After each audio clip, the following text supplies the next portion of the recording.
என்னை வாழ வைத்துக் கொண்டிருக்கும் யூடியூப் சேனல் நேயர்களுக்கு நன்றியும் வணக்கமும். பேப்பர் வெயிட் சேனல் நேயர்களே, போற்றுவார் போற்றட்டும், பொழுதிவாரி தூற்றுவார் தூற்றட்டும், என் கடன் செய்திகளை சொல்வதே. நேயர்களே, இப்போது நாம் பார்க்க போவது இந்தியன் 2 திரைப்படத்தின் விமர்சனம்.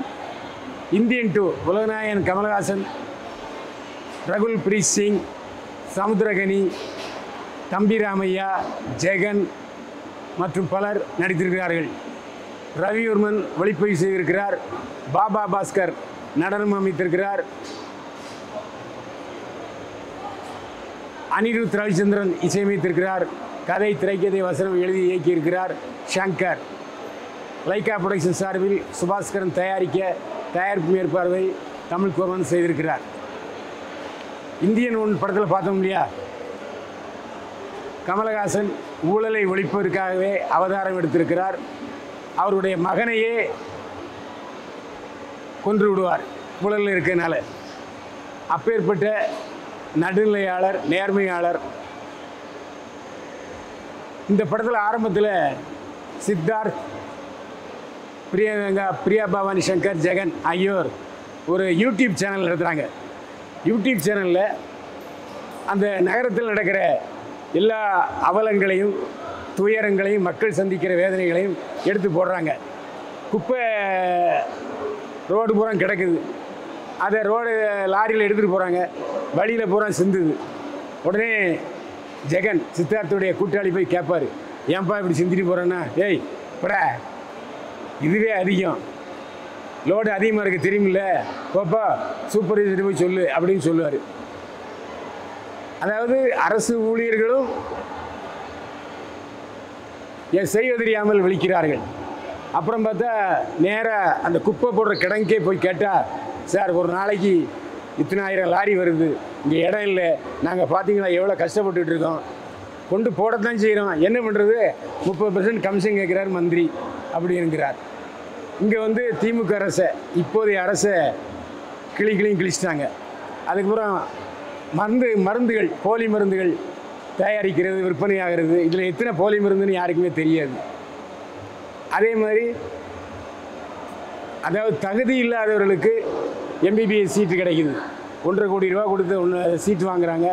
அந்த சீட்டு வாங்குறவர் லஞ்சம் வாங்க நினைச்சார். இப்படியாக எல்லா துறைகளிலும் சீல் பிடித்து அறுவை சிகிச்சைக்கு தயாராக இருக்கிற உறுப்புகளை போல எல்லா இடத்துலையும் ஊழல் நிரம்பி வழியுது. ஒன்றும் செய்ய முடியல. இவங்க போய் ஒரு இடத்துல ஒரு ஆஃபீஸிலேருந்து ஒரு பொண்ணு தற்கொலை பண்ணுது. போய் அது தற்கொலை இல்லை கொலைன்னு சொன்னால் போலீஸாரை இவரு மேலே 2 சார்ஜ் சேர்த்துறாங்க. எனவே பயந்துடுறாங்க. வேறு என்ன செய்கிறது, போலீஸ்காரங்களே அவங்களுக்கு சாதகமாக இருக்காங்க கொலைகாரர்களுக்கு. அப்போது இவங்க 4 பேரும், சித்தார்த், ஜெகன், பிரியா பவானி சங்கர், நம்ம இந்தியன் தாத்தாவை மறுபடியும் கூப்பிடலாமே, ஏப்பா அவர் எங்கேப்பா இருக்கார், இல்லைப்பா தைவானில் இருக்கிற மாதிரி கேள்விப்பட்டோன்னொன்னே இவங்க செய்தியை ஒருத்தருக்கு அனுப்புவாங்க. அப்போ அங்கே இருக்குன்னு சொல்லுங்கள், தைவான்லாம் இருக்கார் அப்படின்ட்டு. உடனே இங்கே கம்பேக் இந்தியன் தாத்தா, கம்பேக் இந்தியன் தாத்தான்னு எல்லாருமே யூடியூப்பில் போடுவாங்க. இந்தியா முழுக்க அது ஸ்ப்ரெட் ஆகி இந்தியன் தாத்தா வரணுங்கிற மாதிரி இந்தியா முழுக்க கோரிக்கை வரும். இது இந்தியன் தாத்தா காதல் விடும். இந்தியன் தாத்தா தைவான்லையும் சும்மா இல்லை, அங்கேயும் போய் இதேமாதிரி நேர்மையானவர்களுக்கு ஆதரவாக இப்போ செயல்பட்டு கொண்டிருப்பார். அநீதிக்காரங்களை வெட்டி கொள்வார், துப்பாக்கியால் சுடுவார். அங்கேருந்து வருகிறார். இந்த வருகிறது பாபி சிம்ஹா உயர் போலீஸ் அதிகாரிக்கு தெரிஞ்சு போகும். உடனே அங்கே ஏர்போர்ட்லேயே போய் தடுக்கிறதுக்கு முயற்சி பண்ணுவார். ஆனால் போலீஸ்காரங்க கண்ணில் விரலை விட்டு ஆட்டி எஸ்கேப் ஆயிடுவார். ஊருக்குள்ளே வந்துடுவார் இந்தியன் தாத்தா. அப்போ பேசுவார் சித்தார்த்துக்கிட்ட, இந்த மாதிரி நான் வந்துட்டேன், ஆனால் சந்தர்ப்பம் வர்ற நேரத்தில் நான் உன்னை நேரில் பார்ப்பேன் அப்படின்றவார். இந்தியன் தாத்தா தன்னுடைய பணிகளை கவனிக்க ஆரம்பிச்சுடுவார். நாட்டு நடப்புல அப்படியே படம் வாங்கியிருக்காங்க. விஜயம் இல்லையா, இந்தியாவில் உள்ள பேங்க்கில் 10,000 கோடி கடனை வாங்கிவிட்டு வெளிநாட்டு தப்பிட்டார். ஆனால் அதே சமயத்தில் வங்கியில் கல்வி கடன், பள்ளியோட காலேஜில் படிக்கிறதுக்காக சில 1000 ரூபாய் வாங்கியிருப்பாங்க. அது மாதத்தவணை கட்டலை அப்படிங்கிறதுக்காக போய் அசிங்கப்படுத்துவாங்க. அதில் ஒரு பொண்ணு தூக்கு மாட்டி செத்துரும். இந்த மாதிரியான விஷயங்களை இந்தியன் தாத்தா தடுப்பார். இதில் என்னென்னா திடுக்கிடும் திருப்பங்களை வச்சுருக்காரு. யாரை நாம் நல்ல நினைக்கிறோமோ அவங்க கெட்டவராக இருக்காங்க. இது படத்தில் இந்த படத்தினுடைய நிகழ்வுகளை சொன்ன சுவாரஸ்யமாக இருக்காது, என்னால் சொல்ல முடியாது. இதில் படத்தில் ஒரே ஒரு முக்கியமான கருத்து, தலையாய கருத்து என்னென்னா, ஊழலும் லஞ்சமும் நம்மக்கிட்ட உங்ககிட்ட சுயநலம் இருக்கிற வரைக்கும் ஒழிக்க முடியாது. ஏன்னா தூய்மை பணிங்கிறது நம்ம வீட்டிலேருந்து ஆரம்பிக்கணும்.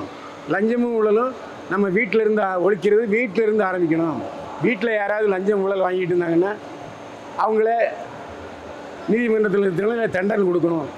அப்படிங்கிற மாதிரி பண்ணும்போது அது நம்ம வீட்டையே பாதிக்கிறது.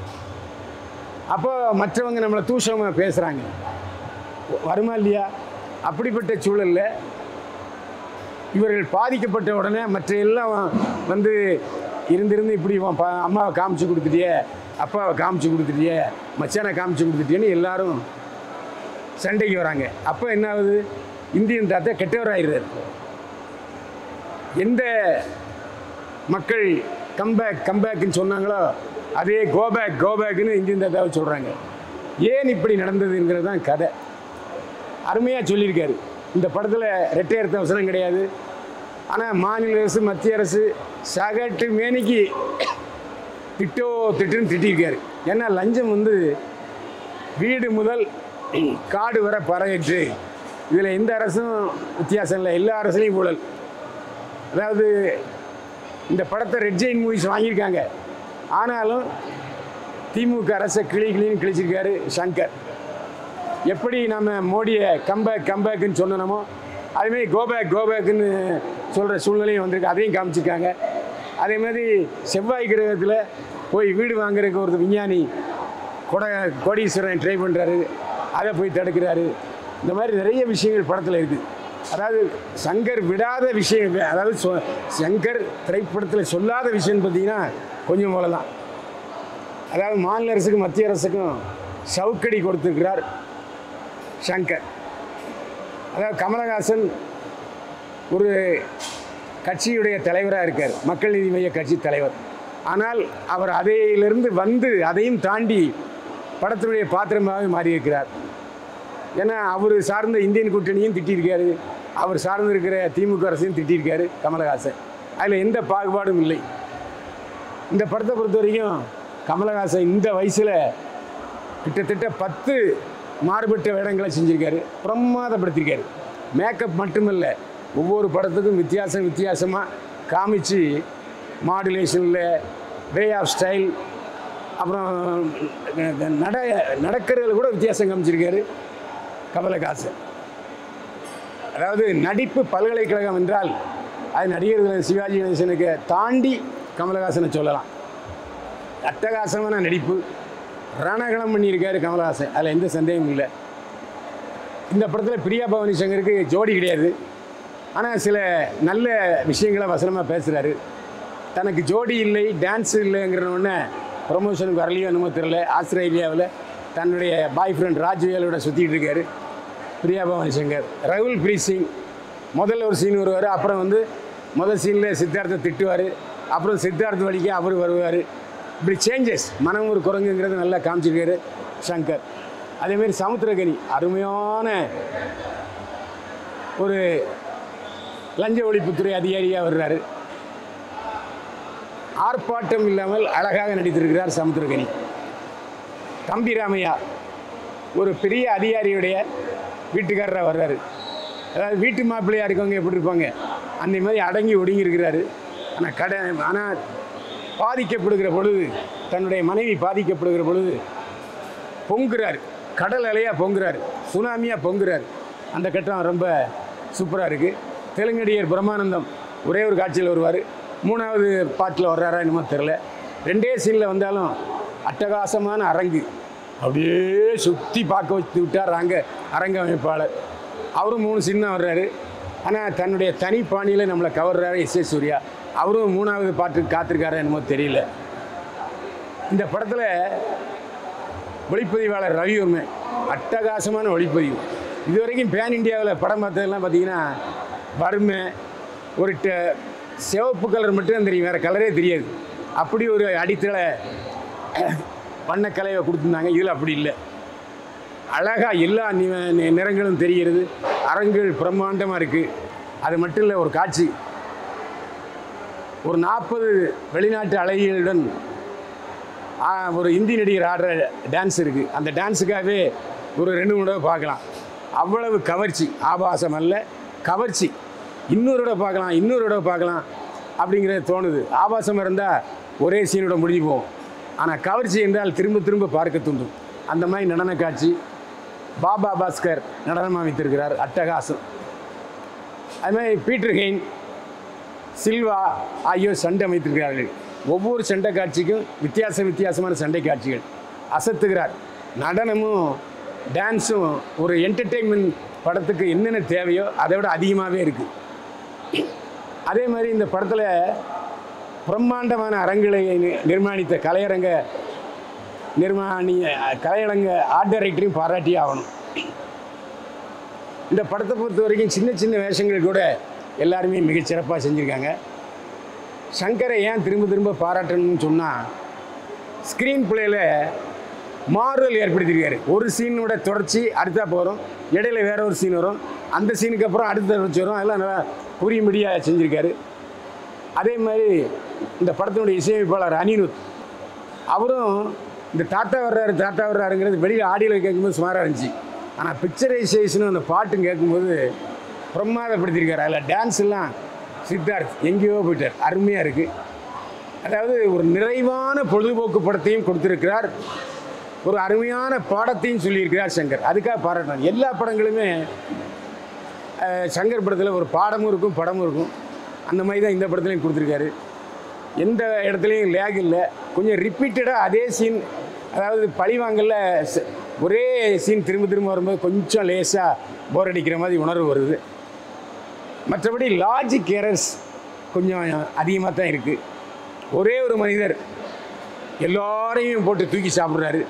அதேமாதிரி ரஜினிகாந்த் படத்தில் வர்ற இந்திரன் படத்தில் மாதிரி 40 துப்பாக்கி அப்படின்னு சுடும், அந்த மாதிரி காட்சி. அதேமாதிரி இதில் ஆக்ஷன் சீக்வன்சஸ்லாம் நல்லா இருக்குது. ஆனால் கடைசியில் யாரெல்லாம் கம்பேக்னாங்களோ அவங்களாம் கோபேக்குங்கிறதுக்கு ஒரு அழுத்தமான, எல்லோரும் எப்படி ஒரே நேரத்தில் கோபேக்குன்னு சொல்லுவாங்க. அதில் யாராவது ஒருத்தர் நல்ல மனுஷன் இருக்க மாட்டானா? அதாவது சமூகத்தில் எல்லாருமே ஈயடிச்சாங்காப்பி அப்படின்னு ஒருத்தன் சொல்கிறத எல்லாருமே நம்பி விடுறாங்க அப்படிங்கிற மாதிரி தான் படத்தில் காமிச்சிருக்காரு.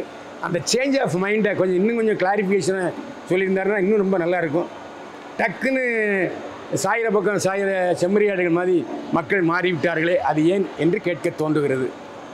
மொத்தத்தில் குடும்பத்தோடு பார்க்க வேண்டிய நல்ல பாடம், நல்ல படம். பாடமும் உண்டு, நல்ல படமும் உண்டு.